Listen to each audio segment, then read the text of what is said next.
Well, hi everybody, and welcome to this week's episode of Travel with Rick. I'm your host, Rick Howard, and I want to welcome you to our weekly video blog dedicated to the #1 vacation destination in the world and my favorite place, the Walt Disney World Resort in Florida. Well, we've got a great video lined up for you this week, and we're going to get right into it because it's kind of a longer video. Been wanting to do this one for you for a while. We're going to go over to Disney's Animal Kingdom Park and take a ride on Kilimanjaro Safari. As I said, it is kind of a longer attraction. It's actually 18.5 minutes long, but that's nothing compared to the fact that when you start out, they tell you it's going to be a 2-week safari. It kind of gets cut short. You actually go through the wildlife refuge of Harambe in East Africa, and through this 2 weeks supposedly you see natural terrain including a turi forest, the wetlands of the Safi River Valley, and the open bush of the Serengeti Savannah. You'll see lots of really neat animals. I mean, this attraction is just packed with animals. Disney has done a great job. With this, it's not just like, ride along through a little petting zoo or something. I mean, this is like really nicely done, very well landscaped, very well laid out. It's just an exciting adventure. You're going to see elephants, giraffes, antelopes, gazelle, crocodiles, monkeys, hippos, cheetahs, rhinos, just all kinds of animals through this, and you'll see them in somewhat of their natural habitat. The way Disney does it is just very nice. The driver, as you're going through it, will stop, not really stop, they'll kind of slow down, point out a lot of the different animals for you, which is really nice. Let you get a good look, let you get pictures. They do have to kind of keep moving because there are usually a lot of vehicles going through it, but you'll have plenty of time to spot out animals. And like I say, the drivers are really good about explaining what you're seeing and pointing out the animals that might be hiding in the different areas of the bush or whatever.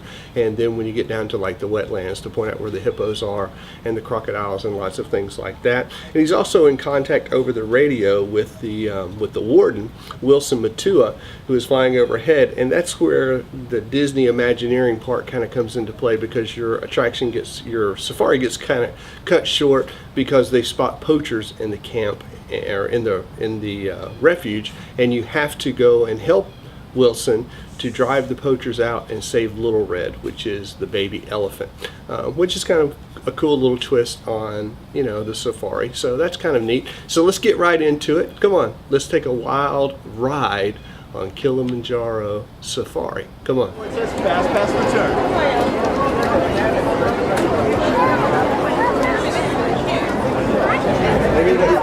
Fast pass.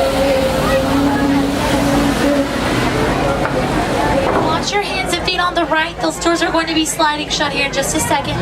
Don't want to get any fingers or toes caught there. All right, you guys are now stuck with me for the next 2 weeks.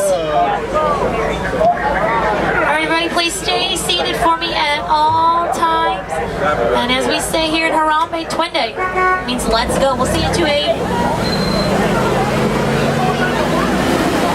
All right, Jumbo, everybody.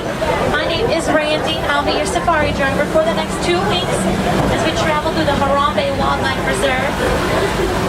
Now, everyone, once again, I do have one very important rule, and that is that you please remain seated at all times for me. If you're going to be taking pictures or video, please hold on very tightly to your cameras. It's going to get bumpy out there, folks, and I'm not going to be able to stop and pick up anything that falls out of the truck. If that happens, you raise your hand and I'll raise mine, and we'll wave goodbye to it as we drive off.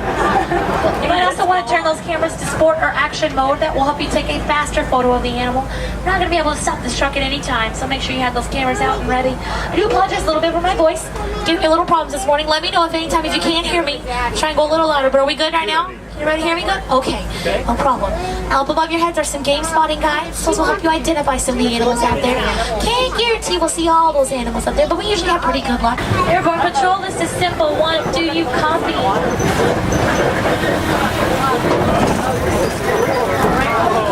No worries, everybody. It might just be a little bit out of radio range. She could be trying to patrol right now. We'll try and contact them a little later. In the meantime, really quick on the left, just I want you to get a good look at them. Those are these are bongos here on the left. Both males and females have the brush. They're pretty shy. In fact, we like to call them the ghosts of the forest. You don't see them too often. Very cool. There we go. On the right-hand side, those are Okapis. Now, don't let those black and white stripes fool you. They're not at all related to zebras. In fact, they are the closest living relative to a giraffe. They're pretty shy. They weren't even discovered by the Western world until 1901. Very rare animals. Here on the left-hand side, this is a watering hole. It's a great place to see some of the rarer and more endangered species of Africa, like maybe some black rhinos. We keep our eyes open. Now, sadly, they are almost extinct in the wild. There's only about 4,200 left. They have been poached for their horns. There's one there, and there's one laying down way back there, but next to the cliff, way back on the left. But there is one really close right up on the other side of these logs, folks. Now, they are smaller, but more aggressive than white rhinos. A full-grown male will weigh about 3,000 pounds. They have very thick skin and can charge at speeds of about 30 miles an hour. He's definitely not his best side, but Not his best side. works.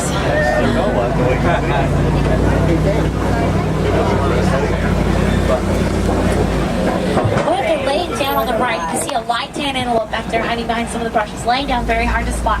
It's a greater kudu. It is the second largest antelope in Africa. The full-grown male will weigh about 750 pounds. I believe that was a female, however. I didn't see any horns, and males usually have horns.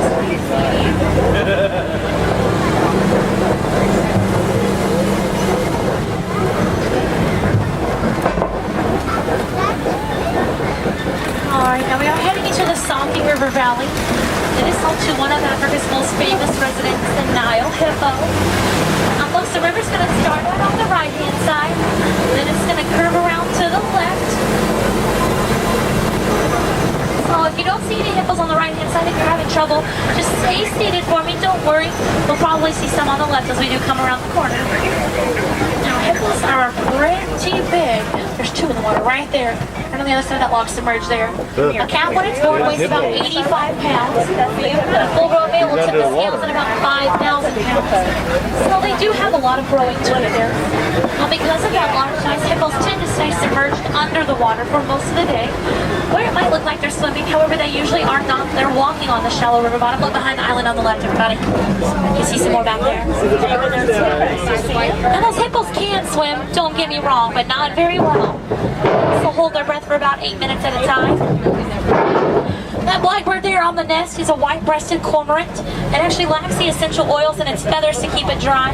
So whenever it gets out of the water, it has to air dry by flapping its feathers before it can fly away. Lots of hippos right there. Look at the hippos. You see all those hippos? Do you see those hippos in the water? Those big white pelicans are pink-backed pelicans.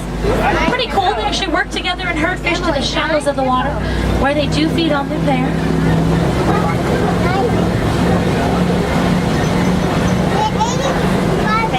Oh no, this bridge is pretty scary.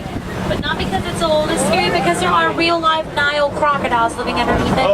Those crocodiles are larger and more aggressive than American alligators. They're going to be about 20 feet in length. These large jaws you see do have the capabilities of crushing the bones of their small prey. But once again, folks, they are real. This is not the jungle cruise. Yes, me, they always look hungry, so we're going to get out of here. Hey, Warren, this is number one. You got any news for us? Over. Just wanted to let you know that my ground patrol has seen a lot of elephant activity in the red places. You definitely want to check out that area.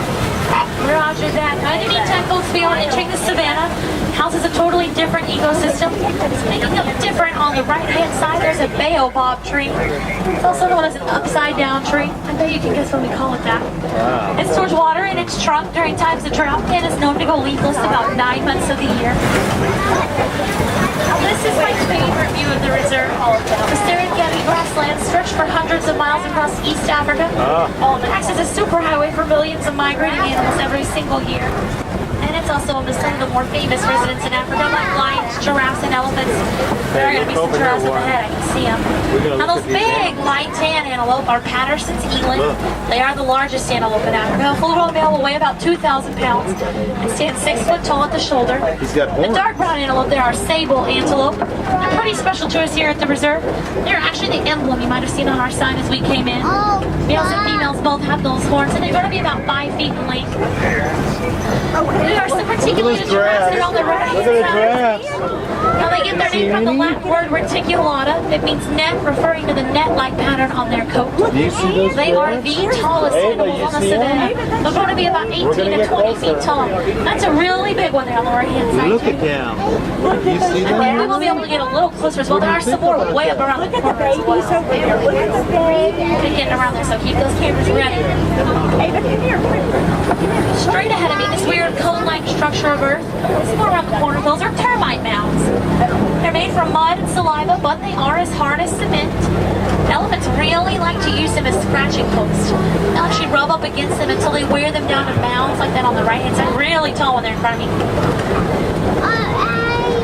I see you guys pack pretty lightly. Did they forget to tell you it's going to be 2 weeks? I didn't notice anybody had any food with them. Well, you're looking at dinner then. I make a pretty mean termites too, so. Ava's gonna get a real close-up on the left. Sitting down. Hey, you see the giraffes a little bit? There's a couple of small ones laying down right in front of me there, like younger ones.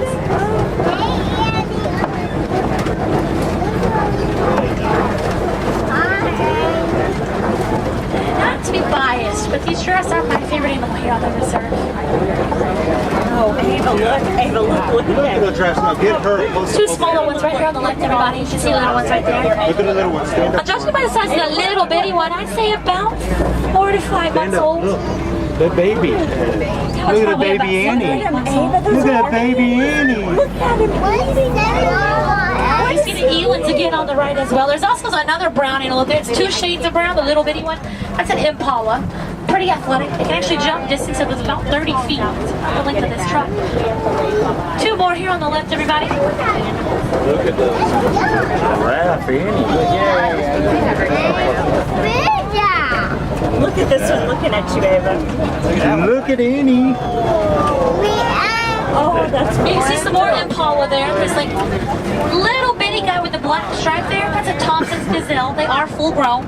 They only weigh about 60 pounds, but they're very fast. They can actually run at speeds of about 50 miles an hour. Then the impalas. Now the gray antelope here are white-bearded wildebeest. They're also known as news. They take part in the largest migration in Africa. About 1.5 million will cross the savannah every single year. These big brownish red cows, those are Ankole cattle. They're also known as Watusi cattle. They get their name from the African Watusi tribe that first domesticated them. Those horns will grow to be about 6 feet in length and about 20 inches around at the base. Very big.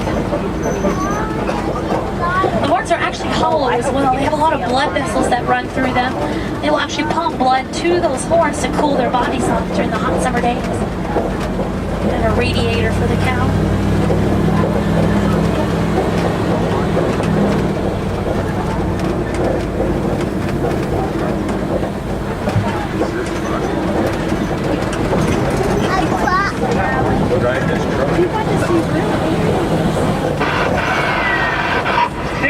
This is Wilson.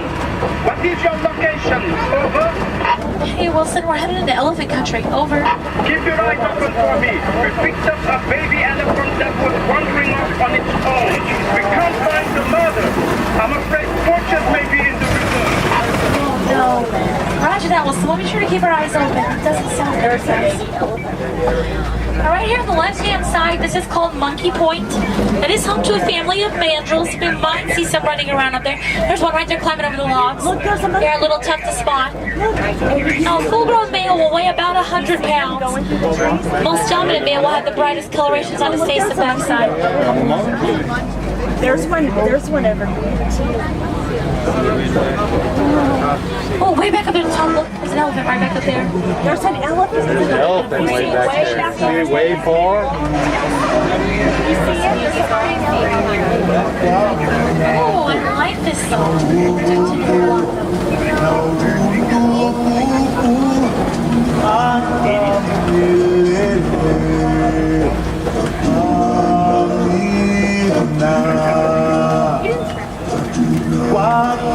Oh, look, you can see it a little bit better way up there. Hopefully, Wilson was right. There's still some elephants nearby. It's pretty tough to see. Get a good picture of it. I think we are pretty close to those red clay pits, so we're gonna try it that way. Although that's the road we normally take, and it's closed. So, take a little bit of a detour here.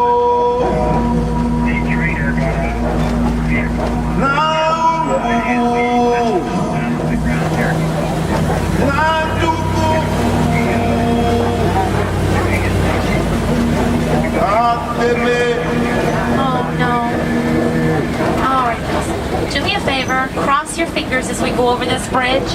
I'm not quite sure how much more it can take. It doesn't look very good, so we're going to go kind of slow. Oh, it doesn't sound good either.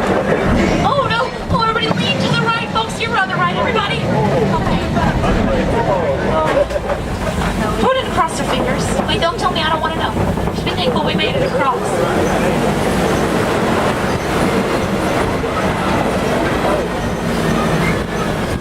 We are here at the red clay pits, and it looks like Wilson was right. There have been some elephants nearby. I see some footprints along with tusk marks in the clay. Those elephants are pretty resourceful. They will actually eat this red clay to get essential nutrients they might be lacking in their diet.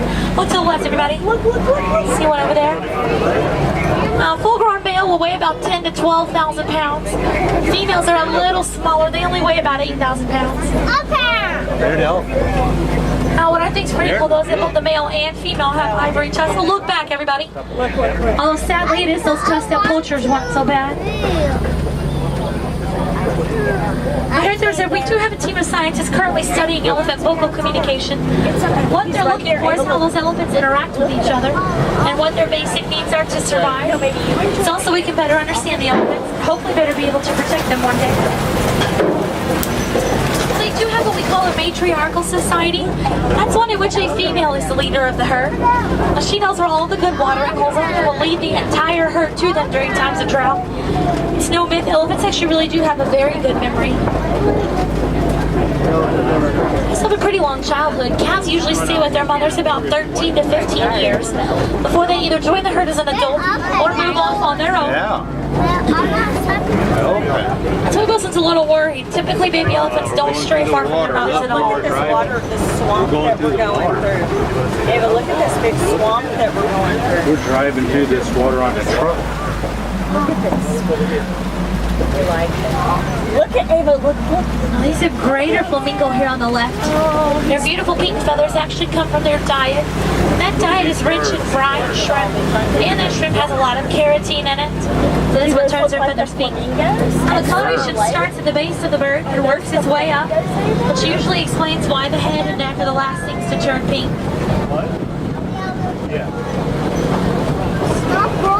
Now we are heading into white rhino territory. White rhinos are one of the greatest success stories in Africa. They were actually hunted to near extinction from their horns, but with the help of anti-poaching and conservation laws, we weren't able to bring their numbers back up to sustainable levels. Sadly, the same can't be said for the black rhino. And keeping our eyes open because he's around here. Now, right up in front of me on the ground is a clutch of ostrich eggs. Those eggs weigh about 2 to 3 pounds apiece. Typically, a mother isn't too far. However, if they are unfertilized, she will just lay them and then leave them alone. Ostriches are kind of like chickens in that they're constantly laying eggs. Not all of them have chicks inside of them, however.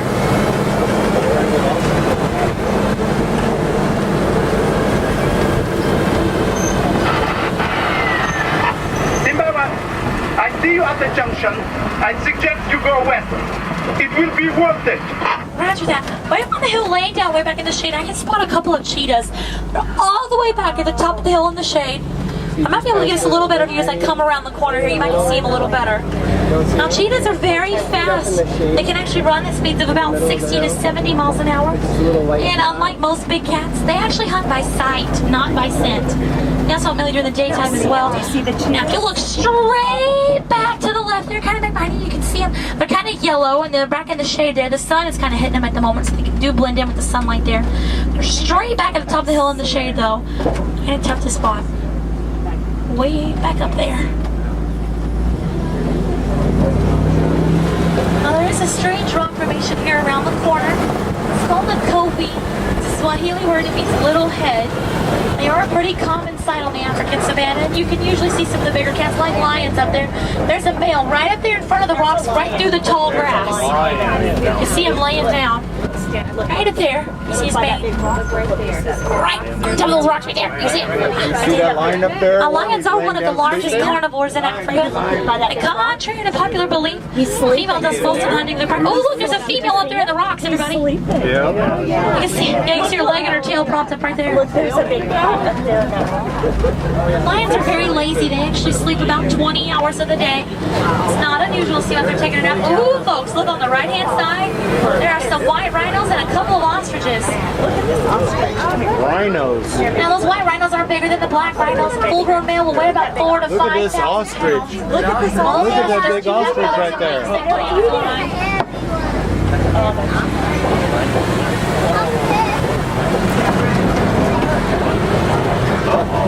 if we can see some more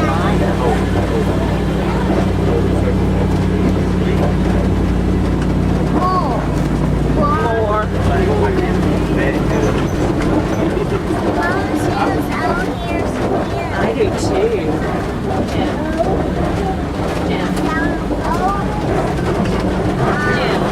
There's another clutch of eggs in front of me here. Now, the white antelope you see are scimitar horned oryx.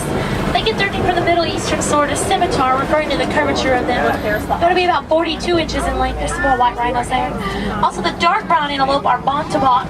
Sadly, they're almost extinct in the wild. You can really only find them on reserves like this one. Pretty rare.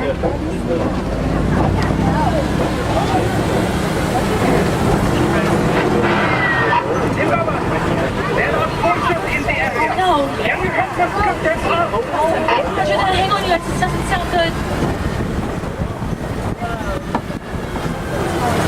Oh, man. These gates should be closed. Hey, Wilson, we're at the crossroads. Those gates there have been smashed open. I bet that's probably how the poachers snuck inside.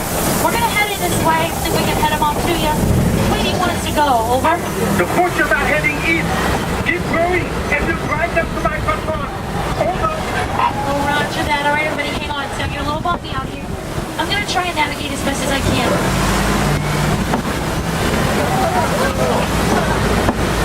All right, guys, we have left the reserve. Oh, no! Oh, gosh, is everybody okay? Oh, it's definitely poachers. Oh, we have left the reserve, so I really don't know what's down here either. Oh, man, straight ahead. Close to where the poachers camp, but it looks like we're too late. I see some tusky rhino horns. Oh, not to worry. You drop them right into my patrol. Roger that. Hang on, everybody. But they will get far. We located the mother ahead of us. Thanks to you, they are now both safe. I'm not getting on everyone. Caribou Sauna Wilson, no problem. I have to go now. We have to get this baby elephant back to his mother. All right, roger that. Thanks so much, everybody, for all your help. Sadly, though, I am going to have to cut our 2-week safari just a little bit short. To be totally honest with you guys, I have no idea where we are.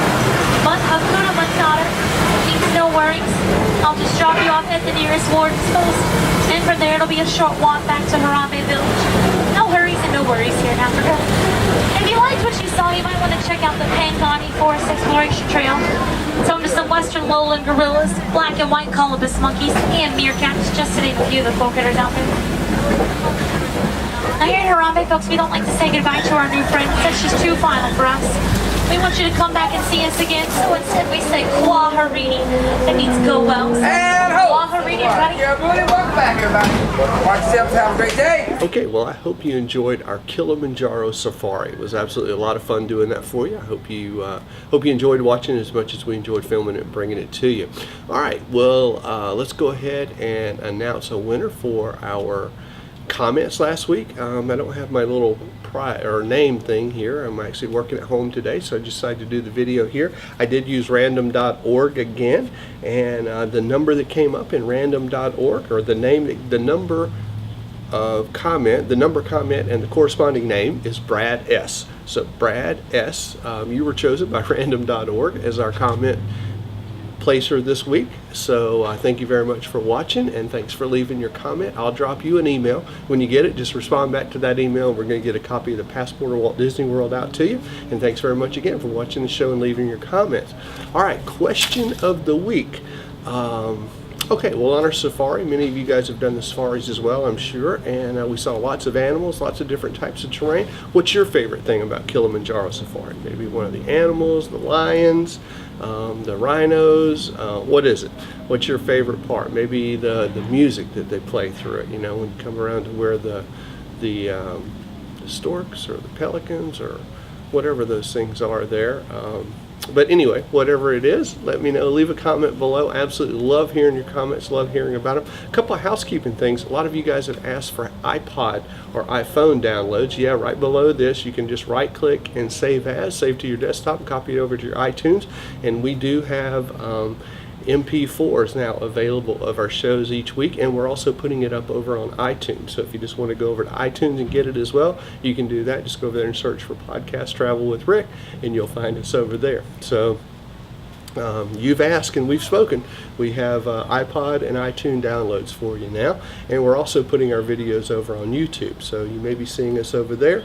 Maybe that's how you're seeing us this week over there. But anyway, we're doing that. We're also getting ready to go out to D23 in a week or so. Looking live, really forward to that. Got a big announcement coming next week about D23. I kind of let it slip a little bit on Twitter today, but I'm really excited about something we're going to be doing out there just for you guys. Well, kind of for me too. I'm pretty much stoked about doing it. So, but I don't want to let too much slip too early, but we'll be letting you know as that gets closer. So you'll be wanting to follow us on Twitter, I'm sure, to hear all about that, and we'll be posting some pictures over on our Facebook page and stuff as well. So friend us up on Facebook and follow us on Twitter. Follow friend Travel with Rick's fan page over there, so you can see some of our pictures and videos and things that we're doing while we're in Disneyland Resort in California for D23. We're just really, really stoked about that, and if you're going to be out there, would absolutely love to meet you out there. And then last thing, also on September 23rd, look over on our Facebook fan page, but on September 23rd we're going to be doing a couple of meet and greets in Walt Disney World, one at the Magic Kingdom at 1 o'clock, and then another one in Epcot at 7 o'clock. So if you're going to be in the Magic Kingdom on September 23rd and want to meet up and hang out and say hi, I'd just love to meet you guys there. So stop over and say hi. All right, well, that's going to wrap up this week's show. Thanks a lot for watching. I really appreciate it. Hope to see you right back here on another episode of Travel with Rick real soon. Thanks a lot for watching, everybody. So long.